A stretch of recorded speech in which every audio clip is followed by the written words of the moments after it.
O texto separado para este dia, na celebração da Semana de Oração pela Unidade dos Cristãos, encontra-se em Atos, capítulo 27, versículos 22 a 25, e também versículos 35 e 36, além do texto que foi partilhado pelo irmão de Mateus 11. Nós vamos ler os versículos que constam em Atos. Mas agora eu vos convido a manter a coragem, pois nenhum de vós perderá a vida. Somente o navio se perderá. Com efeito, esta noite mesmo, um anjo do Deus a quem pertenço e a quem sirvo apresentou-se a mim e me disse: não tenhas medo. Não tenhas medo, Paulo. É necessário que compareças diante do imperador, e Deus também te concede a vida de todos os teus companheiros de travessia.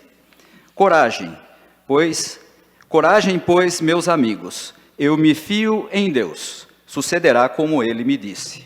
A estas palavras, ele tomou o pão, deu graças a Deus na presença de todos, partiu-o e se pôs a comer. Todos então, recobrando coragem, alimentaram-se por sua vez. Palavra do Senhor. Graças a Deus. Gostaria de compartilhar com todos vocês algumas coisas que esse texto nos apresenta e que servem para esse momento em que celebramos a Semana de Oração pela Unidade dos Cristãos.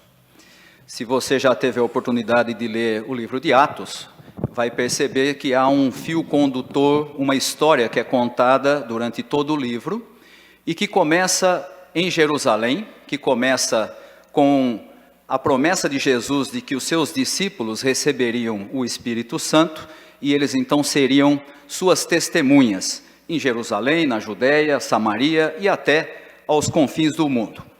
O que acontece é que durante todo o livro de Atos, a trajetória da igreja começa justamente em Jerusalém, com Pedro, posteriormente com Paulo, que vai então para a missão aos não-judeus, e nós chegamos nesse capítulo 27, que é o penúltimo do livro, em que Paulo está quase chegando em Roma.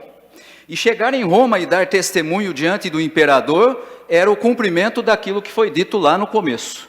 Finalmente, a igreja estava levando a mensagem até os confins do mundo, nesse caso, para o imperador. Já tinha passado pela Grécia, já tinha passado por várias outras cidades, e agora chegava finalmente ao imperador. Por que isso é importante na celebração da Semana de Oração pela Unidade dos Cristãos? Porque o texto nos mostra que, mesmo em meio a uma situação perigosa, uma situação de naufrágio, que é o texto do capítulo 27, Deus promete a Paulo que ia livrá-lo daquela situação, porque o plano de Deus para ele é que ele chegasse até Roma para proclamar a mensagem salvadora e libertadora de Jesus Cristo.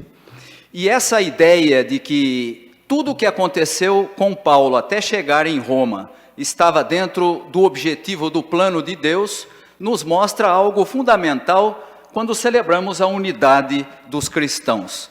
Porque se você voltar lá no Evangelho de João, você vai encontrar Jesus orando por aqueles que iam crer e dizendo que eles deviam ser um.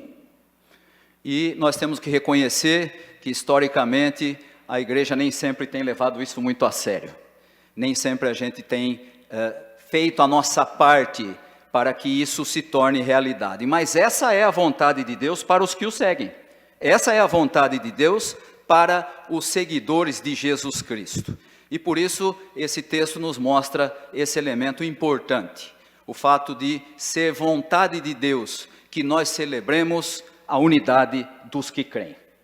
Outro aspecto importante diz respeito ao texto lido pelo irmão, que é o texto de Mateus capítulo 11, em que Jesus diz àqueles que o seguiam: vinde a mim, vós que estáis cansados e sobrecarregados, porque o meu fardo é leve, porque o meu jugo é suave.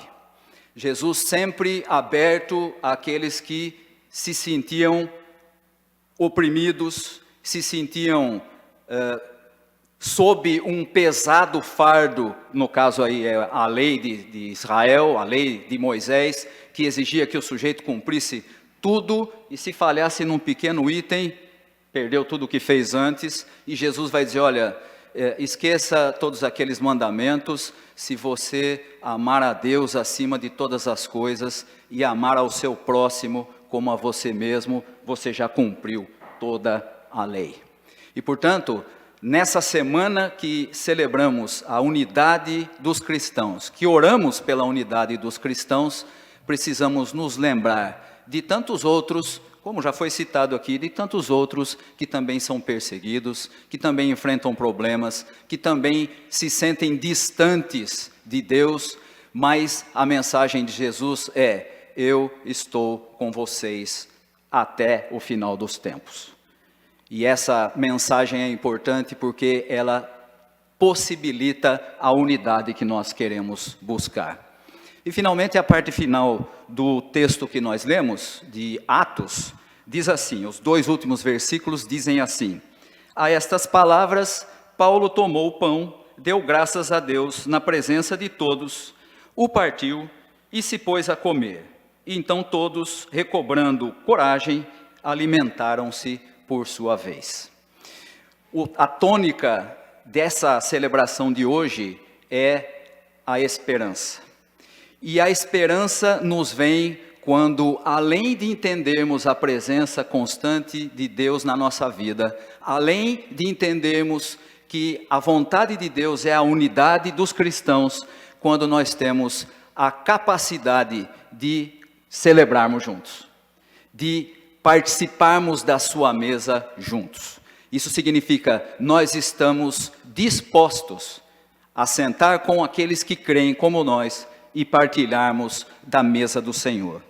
E portanto hoje, quando celebramos a esperança, às vezes a gente olha para celebrações ecumênicas e o que a gente vê, às vezes até nos desanima, a gente vê e pensa assim, puxa, tão pouca gente, não é? Você vai em outras atividades, está sempre cheio, você faz uma celebração ecumênica, e desculpe a expressão, mas vai sempre aquela meia dúzia de gatos pingados. E a gente olha e diz assim, por que tão pouca gente?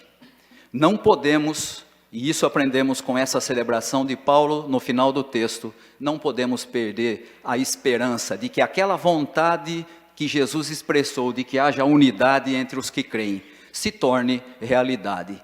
E isso precisa começar em algum lugar. E isso precisa começar com alguém. Que seja conosco, que seja com a nossa participação, celebrando a unidade que vem por meio do Espírito Santo. Que Deus possa abençoar a todos vocês, que vocês jamais percam a esperança, que vocês jamais se esqueçam de que vocês estão na presença de Deus o tempo todo. Essa foi a promessa dele, essa é a fé que nós nutrimos. Deus abençoe.